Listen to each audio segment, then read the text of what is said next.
Olá pessoal, professor Misael aqui. A gente está passando por um processo de confinamento, né?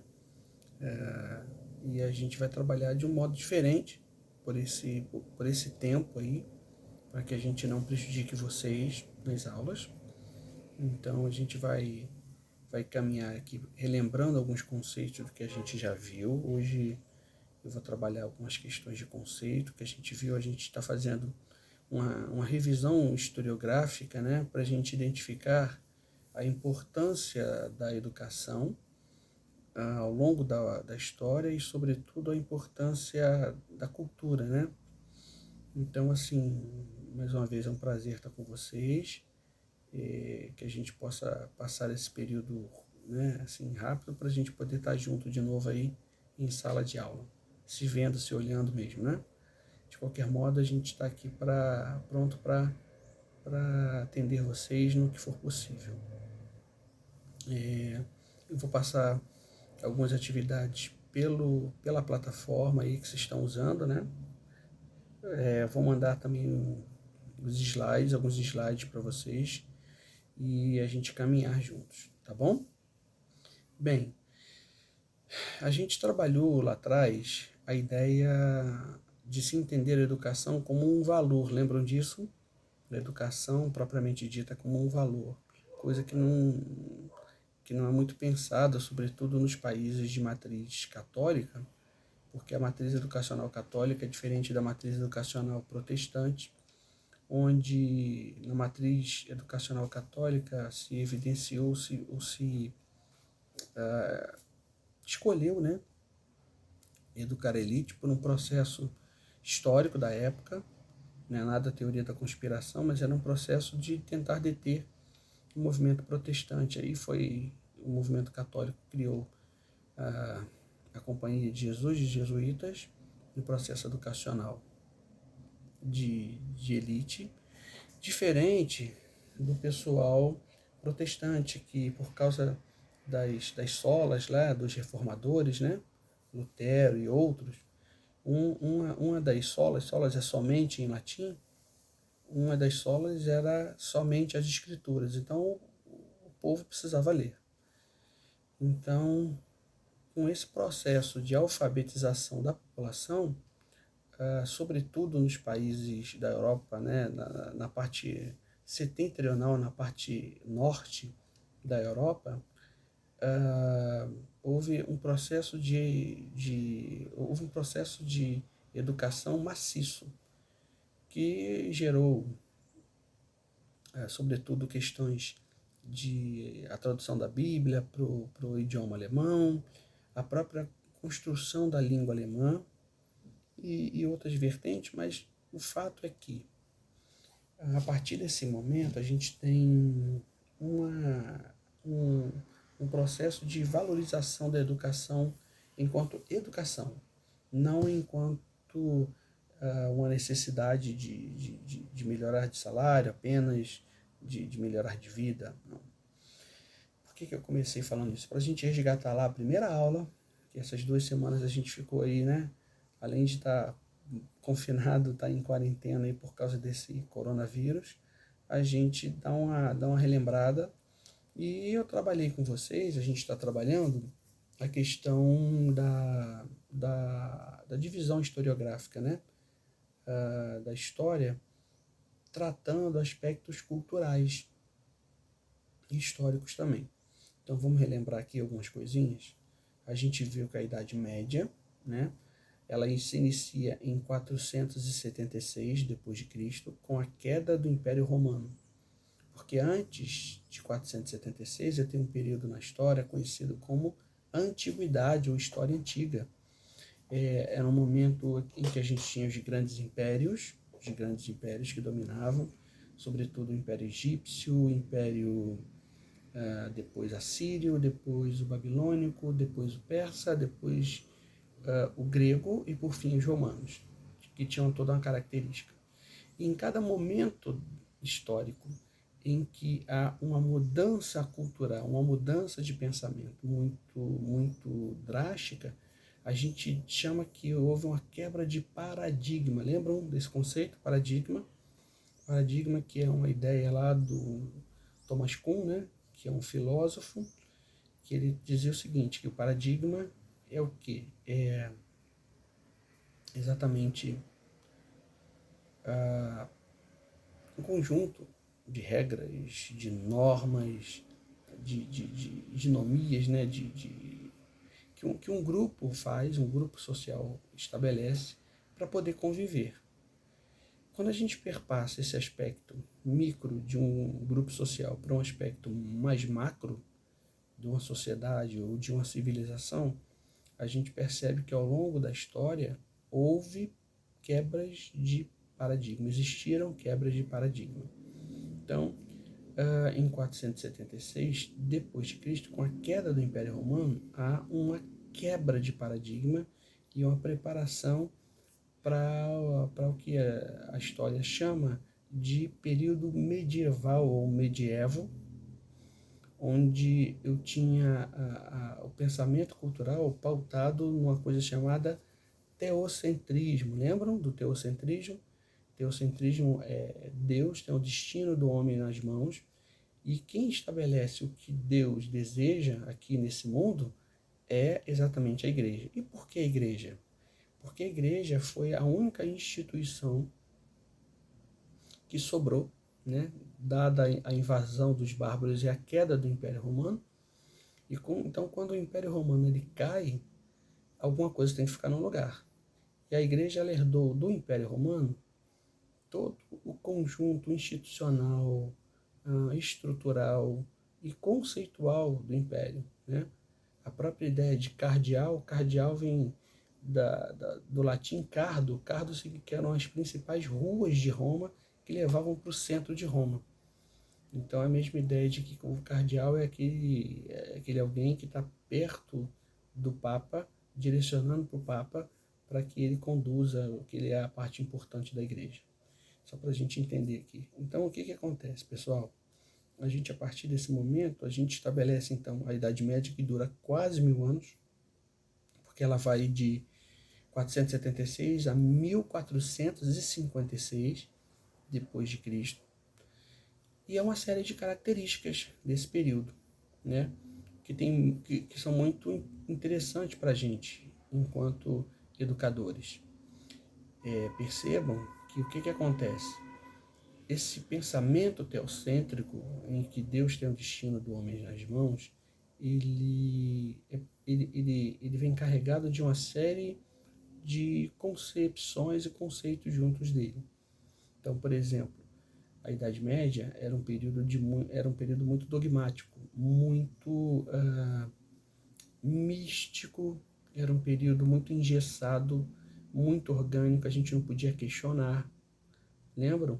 Porque tudo estava em Deus, a resposta de todos os questionamentos da vida, estava em Deus. Então, se está tudo em Deus, está tudo resolvido, né? Mas quem é que diz o que Deus quer? A igreja. Então, a igreja estabelece uma série de normas culturais que perpassam a sociedade toda. Então, normas como olhar para o passado, sobrenaturalismo, contemplação. Lembram lá dos monges, eles ficavam confinados.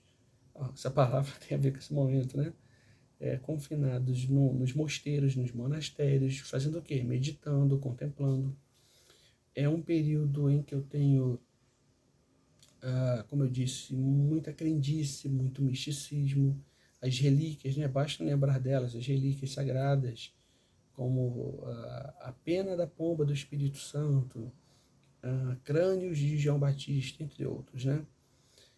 Mas a gente olha e acha até um pouco engraçado, né? As pessoas crerem em algo como isso, mas para aquele momento, para aquela época, isso fazia todo sentido.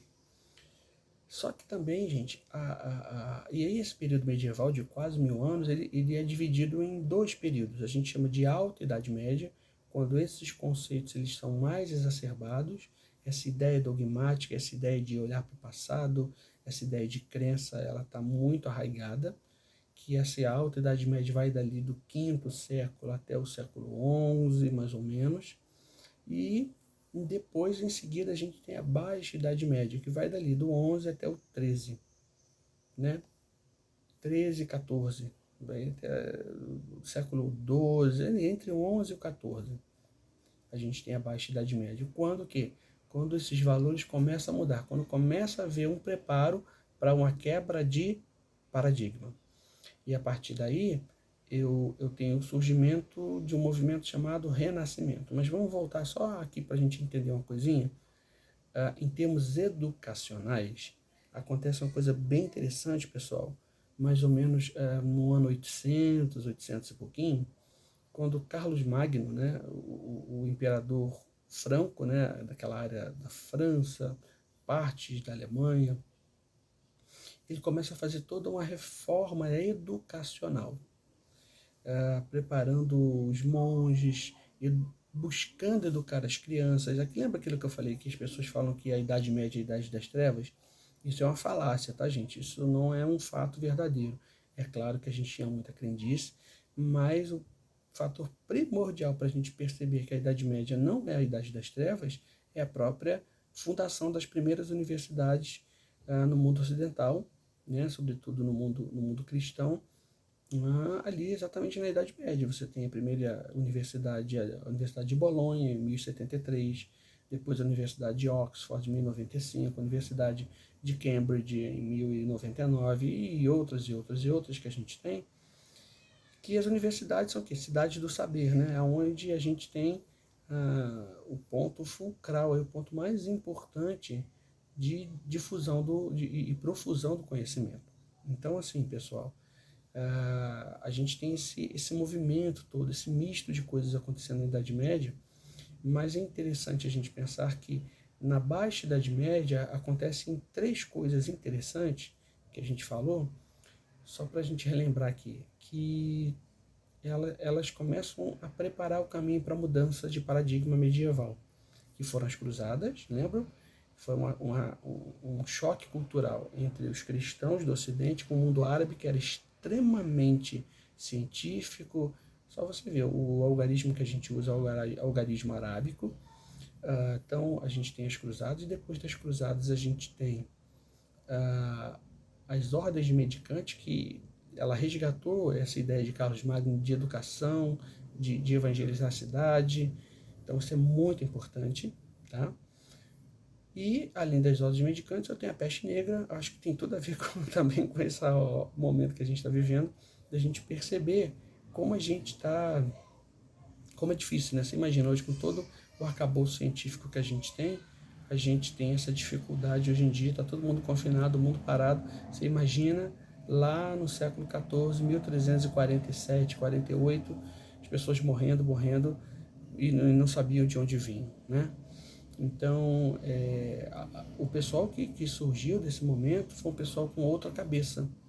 E foi um pessoal buscando o quê? Buscando viver melhor aqui, buscando novas respostas. Repara que eu começo a mudar daquele pensamento que nada eu questiono, para eu começar a perguntar o porquê das coisas. E aí eu tenho a era do Renascimento, que vem no século XV, 1400, século XVI, 1500. O Renascimento foi importantíssimo, né, como eu falei para vocês, porque é ali que é o ponto fulcral, o ponto de mudança, ponto de inflexão para a gente ter uma sociedade extremamente cientificista, né? Eu tiro aquela ideia de que tudo está em Deus, aquela ideia mística, para uma ideia mais racional, mais lógica, lá muito do mundo grego. Por isso que o Renascimento é a volta à cultura greco-romana, tá bom? E a partir daí, 1453, século XV, portanto, eu tenho a tomada de Constantinopla pelos turcos otomanos, que eram muçulmanos, e eu tenho o início, então, da modernidade, da Idade Moderna. Na modernidade, eu tenho uma mudança de paradigma, onde eu não trabalho mais o teocentrismo, mas eu tenho agora comigo o antropocentrismo, ou seja, o homem recuperando o seu destino nas mãos. A partir desse momento, a gente começa a perceber que as coisas começam a ficar mais dinâmicas, mais rápidas, o ritmo da vida muda, a gente tem alguns valores que que vem junto com o antropocentrismo, que é o individualismo, o relativismo, o hedonismo, e que perpassa muito o que a gente está vivendo hoje nessa sociedade nossa ocidental. A partir de então, a gente tem aí a preparação para a Revolução Francesa, que acontece em 1789, que inaugura a Idade Contemporânea, lembrando que a modernidade ela prepara todo o pensamento científico, né? Ela tem a ideia de filósofos como René Descartes, que é o pai do racionalismo, a ideia da razão, a ideia da lógica, tudo tem que ter uma explicação lógica, e a ideia empírica, com pensadores como David Hume, como John Locke, que apregoavam que para alguma coisa ser verdadeira precisa passar pelos 5 sentidos, por isso empírico, experiência. Então, a modernidade é o berço, é o nascedouro do pensamento científico moderno, né? Olha, redundância, né? Que a gente vive hoje, mas ela prepara o caminho para que no século XVIII, 1789, aconteça exatamente o que? O iluminismo. O iluminismo é exatamente o culto ao que é científico, ao mundo científico, ao pensamento cientificista, que é o que a gente vive hoje. E uma prática desse mundo é a própria Revolução Industrial, que acontece também no século XVIII e XIX, o ápice desse pensamento científico, o ápice da ciência, o ápice de que tudo tem que ter uma equação de funcionamento para que isso seja científico, é exatamente o iluminismo e o século XIX. E o século XIX é um século que vai tratar muito da questão de que tudo vai dar certo, a ciência está dando as respostas que a gente sempre precisou, o homem está cada vez mais civilizado, e isso, gente, perpassa muito para o que a gente vive hoje, um pouquinho do que a gente vive hoje, porém, ali do século XIX, a gente tinha um pensamento que a gente chamava que se chamava de pensamento do romantismo, né, filosófico, ou autoconfiança, ou filosofia da autoconfiança. O que é essa filosofia da autoconfiança? Quanto mais tempo o homem passar aqui na Terra, mais progresso, mais civilizado, mais harmônico e mais progresso eu vou ter. Quer ver um exemplo disso? A nossa bandeira tem ordem e progresso. Era um slogan que dizia muito desse momento. Pensadores como Hegel, como Augusto Comte, tinham essa ideia. Porém, pessoal, em 1914 acontece a Primeira Guerra Mundial. A Primeira Guerra Mundial, ela muda todo o paradigma, de novo, junto com uma série de coisas, porque o homem não era civilizado, não era harmônico, a ciência não resolvia tudo, e foi quando todo o globo entrou em conflito. Mas pasmem vocês que coisa de menos de 2 décadas depois se entra em conflito de novo, né? 1939, 1945, a Segunda Guerra Mundial. Então, esses 2 eventos, a bomba atômica, isso vai gerar assim uma quebra, uma mudança radical de paradigma, porque toda a ciência resolvia. E continua resolvendo, só que ela não traz mais as respostas de tudo para o ser humano. E aí o que o ser humano vai buscar? Vai buscar na religião, no misticismo, no sobrenatural, no metafísico. Então olha que interessante a gente pensar sobre isso. Hoje é o mundo que a gente vive. O pós-moderno é um mundo que vive na questão da religião, da ciência. Vídeo que a gente está acompanhando toda essa questão que a gente está vivendo agora, dessa Covid-19, mas o tempo inteiro o homem ele quer se achar, quer buscar uma questão mística para ele. Qual? A cristã? Não, qualquer uma. Todos os caminhos levam à divindade. Mas isso leva a uma época de incertezas, onde os relacionamentos sociais não se estabelecem mais. E aí tem um filósofo muito interessante que eu queria falar para vocês, que é o Zygmunt Bauman. O Bauman ele vai dizer o seguinte, que hoje, na sociedade pós-moderna, os relacionamentos sociais eles são líquidos, ou seja, não tem forma. O líquido não tem forma, né? O líquido ele tem a forma do recipiente que ele tiver.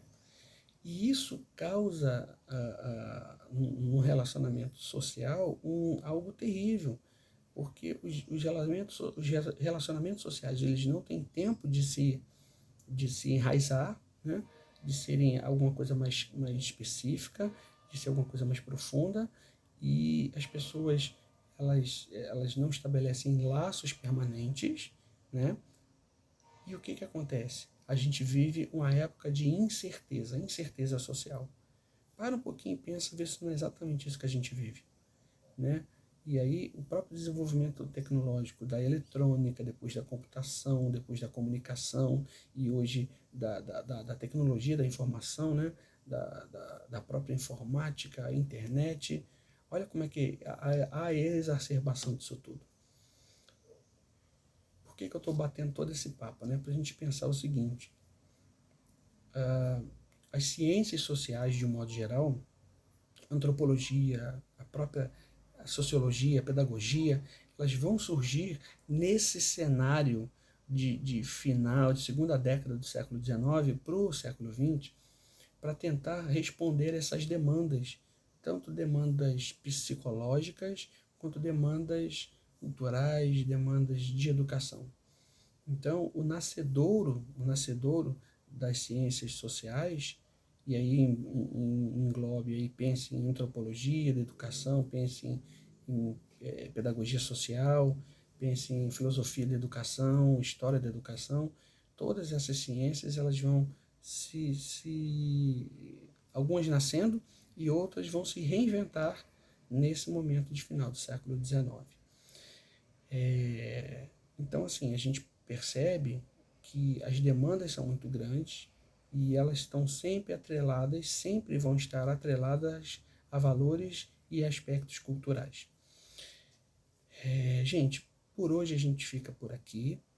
A gente continua na próxima aula. A gente vai devagarinho aprofundando, a gente vai devagarinho relembrando, para a gente poder continuar caminhando juntos e a gente chegar aí, se Deus quiser, que dê tudo certo para a gente estar juntos de novo, tá bom? Espero que tenha sido muito proveitoso para vocês. Para mim está sendo um privilégio estar aqui, mesmo virtualmente, aí com vocês, tá bom? Um grande abraço.